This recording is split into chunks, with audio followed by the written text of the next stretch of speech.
Bonjour à toutes et à tous, bienvenue sur ma chaîne. Vous pouvez me joindre au 07 70 01 32 65 et réagir bien sûr, quelles que soient vos réactions, en vous abonnant ou pas. Je voulais vous poser une question. Existe-t-il aujourd'hui, au travers l'idée de la vidéo, un message de domination? Je vais vous parler d'une expérience qui m'est arrivée il y a très récemment. Lorsque j'ai parlé de cette idée de créer en fait un lieu d'accueil pour les personnes en fait victimes de violences dans l'est de la Somme, j'ai eu affaire à des gens qui m'ont accusé et agressé finalement par rapport à l'idée même que j'étais un escroc. C'est pas là le problème. Le plus important, c'est aussi de voir que certains youtubeurs, en tout cas des personnes qui sont sur ma chaîne, qui la regardent régulièrement, se sont mis à avoir peur du jugement et avoir peur aussi de témoigner, comme si l'idée de témoigner était soumise en fait à cette domination. Ça m'a fait poser la question suivante. Est-ce que finalement la vidéo, la manière dont elle est en fait, hein, sa substance, son contenu, ne permet pas à certains finalement d'utiliser la violence comme mode de communication finalement désincarnée, comme je dis, c'est de la violence binaire, hein, puisqu'elle est par internet, c'est-à-dire 0 et 1, voilà.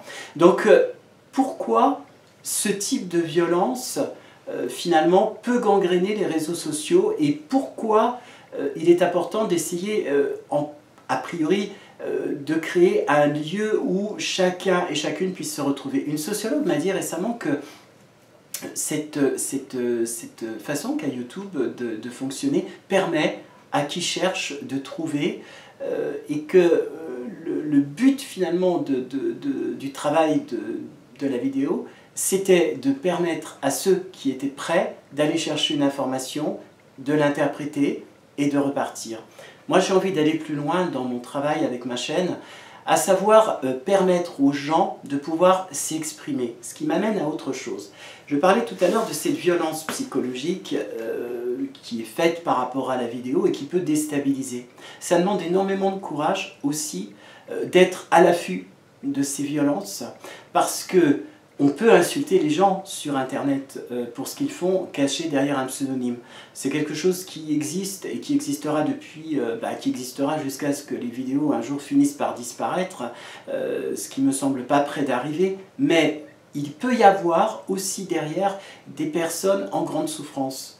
Moi je ne pense pas que la violence qui est faite sur certaines vidéos ou certains sujets soit une violence pure. En fait, au contraire, pour moi c'est une preuve d'intérêt. C'est-à-dire qu'une personne qui n'est pas intéressée par un sujet, même si elle est violente, elle va passer à côté, elle s'en fiche.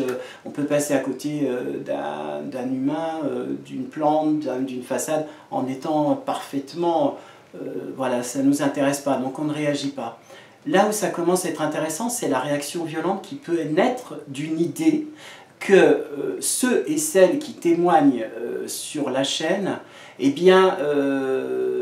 finalement, voilà, n'ont pas grand-chose à dire, ou que ce sont des victimes qui sont des pseudo-victimes, et que les chaînes faites, comme en tout cas celles que j'ai faites, n'ont vocation qu'à aider la personne à se sentir victime. C'est absolument pas le cas. Il me semble important de protéger les témoignages parce que ce sont les témoignages qui apportent aussi la reconstruction. Hein. Il y a des personnes qui m'ont contacté qui étaient en train de se reconstruire justement parce que cette protection que j'essaye d'apporter à la chaîne est une protection à visée positive, c'est-à-dire elle permet en fait à des personnes sensibles, fragiles, de se sortir progressivement de leur traumatisme et donc elles avancent. Elles n'ont donc pas vocation à devenir finalement de simples victimes. Néanmoins, une personne à la grande souffrance a besoin d'identifier un état. S'identifier comme victime, c'est mettre un mot sur une situation donnée. Ça n'est pas entériner cet état jusqu'à la fin.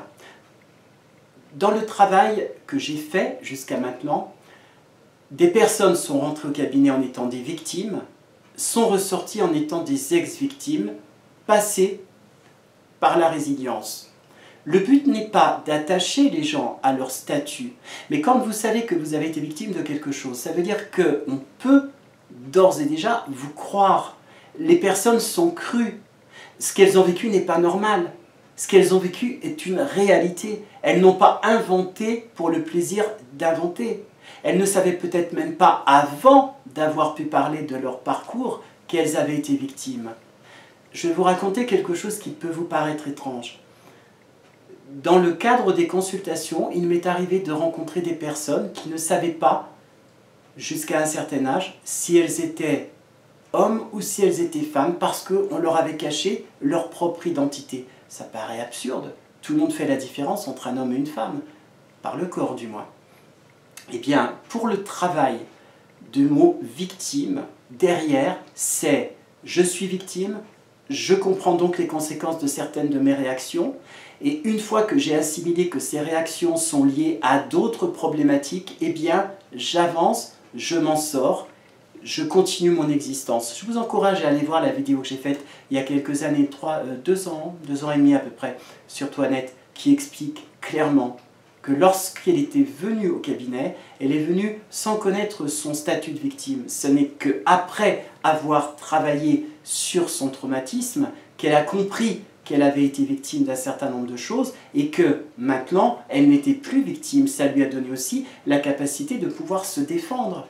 Une personne qui est coincée dans cette idée qu'elle ne sera jamais crue dans le cadre des violences, elle ne pourra pas ou peut s'en sortir. On a besoin d'être cru quand on nous a fait du mal, quand on fait du mal à quelqu'un, il a besoin d'être cru, ne serait-ce que pour affirmer que ce mal qu'il a vécu existe vraiment, même s'il n'emporte pas de stigmates sur le visage. Il peut aussi emporter des stigmates à l'intérieur. Est-ce que pour autant, ça va faire de lui quelqu'un de victime jusqu'à la fin de ses jours? Pas du tout. Néanmoins, ça va lui permettre de comprendre qu'il a eu un certain vécu, ça va mettre un nom sur un état, et ça va lui permettre de passer à un autre état, celui de la reconstruction.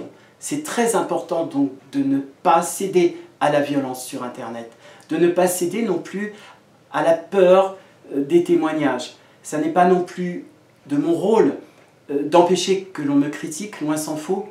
Néanmoins, ce que j'apprécie pas, c'est qu'on attaque les témoins de leur vie en prétendant qu'en fait ils n'ont jamais rien vécu de tel et que la plupart, eh bien finalement, ce sont des personnes psychologiquement instables.